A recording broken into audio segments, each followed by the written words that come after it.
purple. That's my wife's lighter. I'm supposed to have that. Now she has evidence.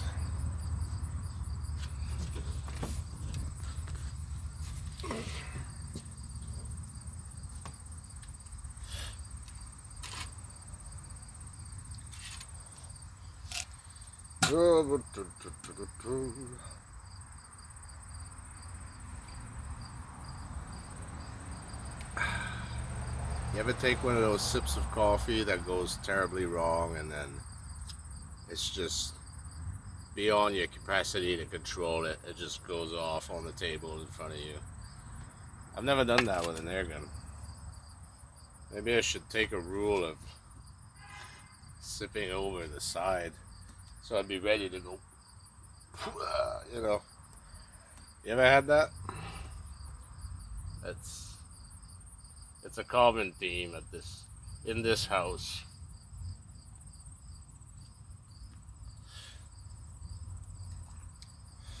Yeah, we're gonna shoot. We're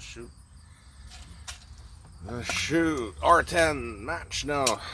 We're gonna shoot Crosman hollow points, 22 caliber, hand sorted by yours truly with the digital caliper. So out of the 10, I separated 4 grades. Let's call them 1, 2, 3, 4, from small to extra large. The bulk of the tin is what I sorted as large, so grade 3. Tight, like hollow points from Crosman usually are, just nice and snug, but not overly tight and not loose. The lower grade, I might shoot them together if I like go through a few tins of them, and then I'll have a pile of those really loose ones, and then I'll do enough testing with them. That's grade 1. Grade 2,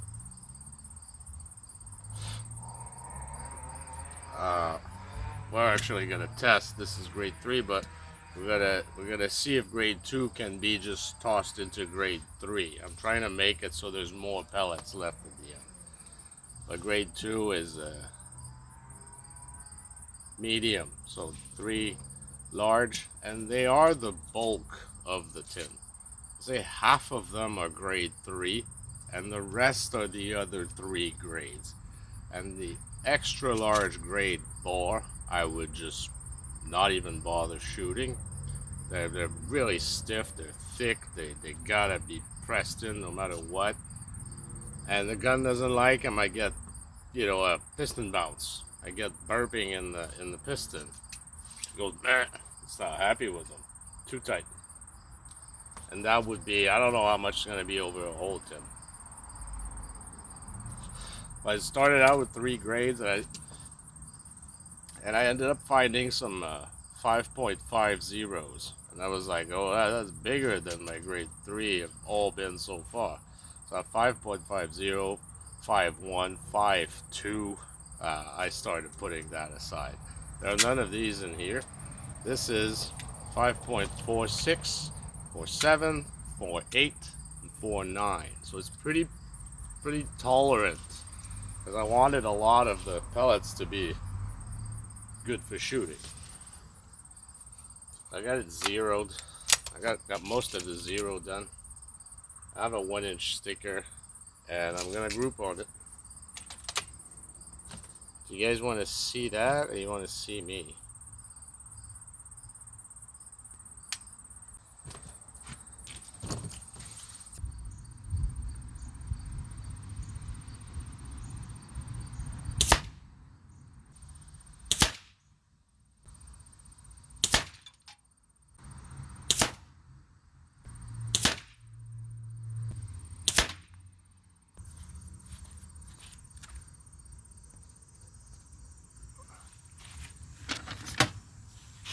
I forgot to count.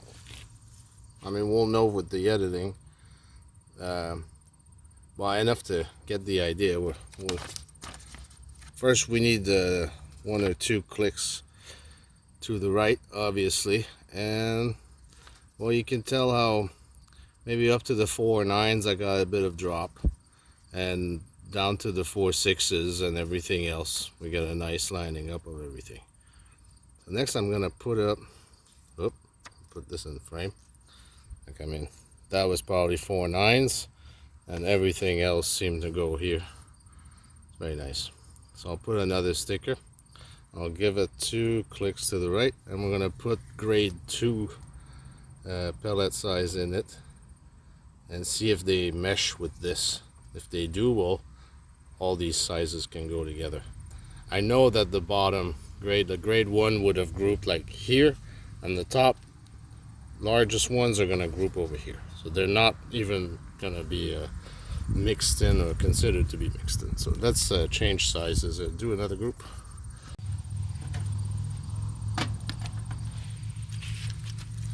So there aren't nearly as many from what I've sorted. I had like 4 times much of a grade 3.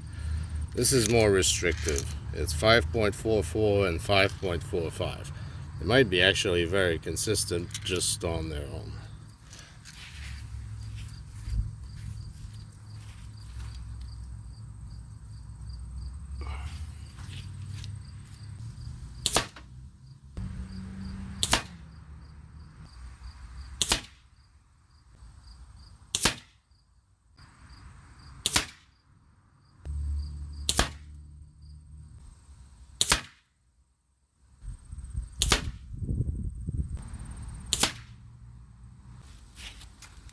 I think that illustrates the point perfectly.